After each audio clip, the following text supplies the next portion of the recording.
Okay, it's Thursday, meaning we have the latest jobs numbers, plus we have updated first quarter GDP numbers. It's all pretty ugly, but I will sort of mention at least a few possibly less than horrifying components to some of this data. First of all, GDP. You might remember that about a month ago, we got the first quarter GDP estimate, which was a decline of 4.8%. It's now been updated. Often in the 30 days after the estimate, we get an updated GDP number. The first quarter GDP number has been made worse by being increased to a 5% shrinking of gross domestic product during the first quarter. Now, in a moment, well, actually, not in a moment, right now, the White House is planning not to release expectations for the second quarter.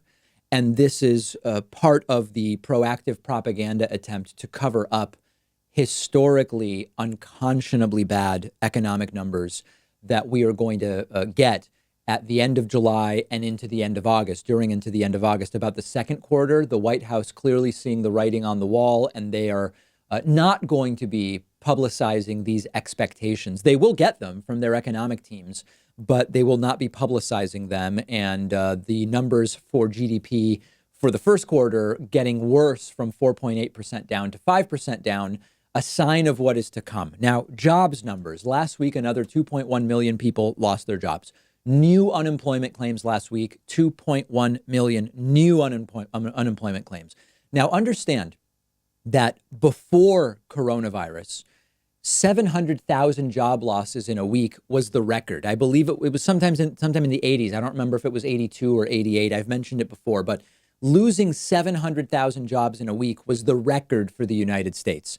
We've now had about 10 consecutive weeks of anywhere from 3 to 10 times those numbers, 10 consecutive weeks. So we now have, first couple of weeks, it was about 6 million jobs lost each week, then 5 million, then around 4 million jobs for a couple of weeks. Then we lost 3 million jobs a week for a couple of weeks. And in total, 41 million new unemployment claims have been made during the era of coronavirus, the last 10 weeks. Remember that before coronavirus, we estimated the labor force was about 158 million people.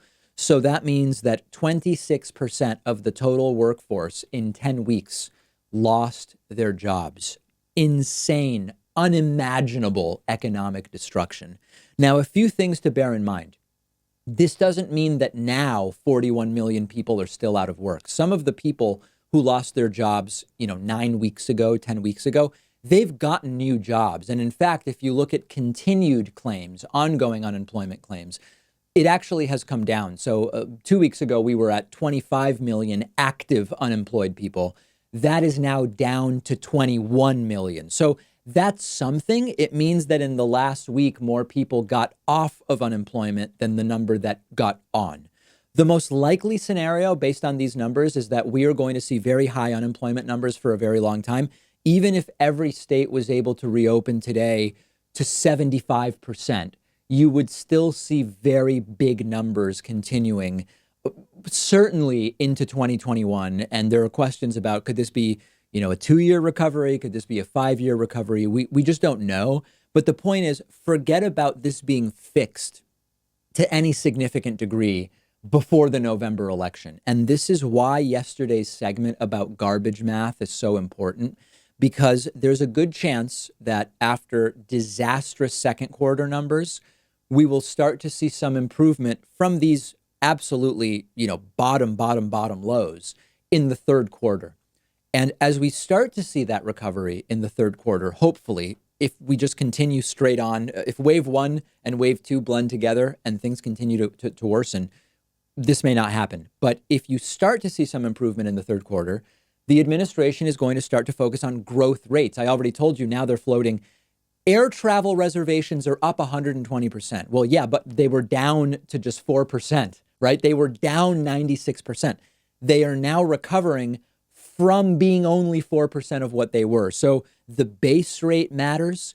We've talked before yesterday about how this will impact propaganda around GDP numbers, propaganda around jobs and unemployment numbers. So I want things to improve as rapidly as possible, but I also don't want to get bamboozled into thinking that things are better than they actually are, nor into being bamboozled into believing that Donald Trump fixed something that he actually had nothing to do with. So the numbers are clearly going to keep getting worse before they get better, including in the quarter we're currently in, the second quarter.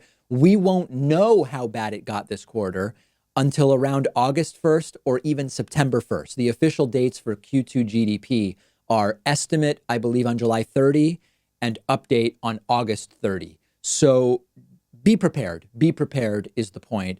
And don't fall for garbage math, as we will undoubtedly be subjected to by this administration. One of our sponsors is privacy.com. They're giving you $5 when you sign up for their completely free service at privacy.com/Pakman. I've been using Privacy for a little over a year now. You've heard me talk about it before.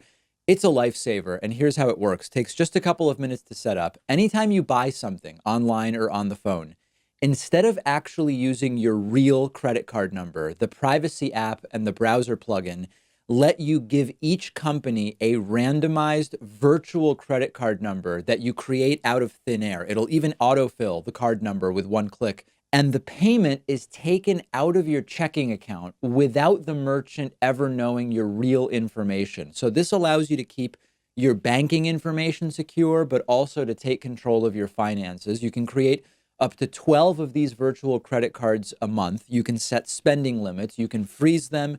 You can delete them anytime you want. So when you do this, it means you're not going to be charged when you don't want to be, because you can destroy the virtual card number right after using it, which, for instance, I love using free trials because I know I won't be charged when the trial is over if I use a virtual credit card number.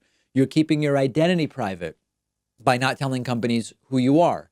You're keeping your bank or credit card info protected against data breaches and identity theft, and it's free. There's no catch whatsoever. But if you want, Privacy also offers a $10 a month plan that gives you 1% cash back and lets you create 36 credit cards a month, and a $25 a month plan tailored more for small businesses where you can create 60 card numbers a month and much more. But definitely go ahead and at least get started with the free plan. You'll protect your financial info. Companies can't charge you unexpectedly. And like I said, you'll get $5 to spend when you sign up at privacy.com/Pakman.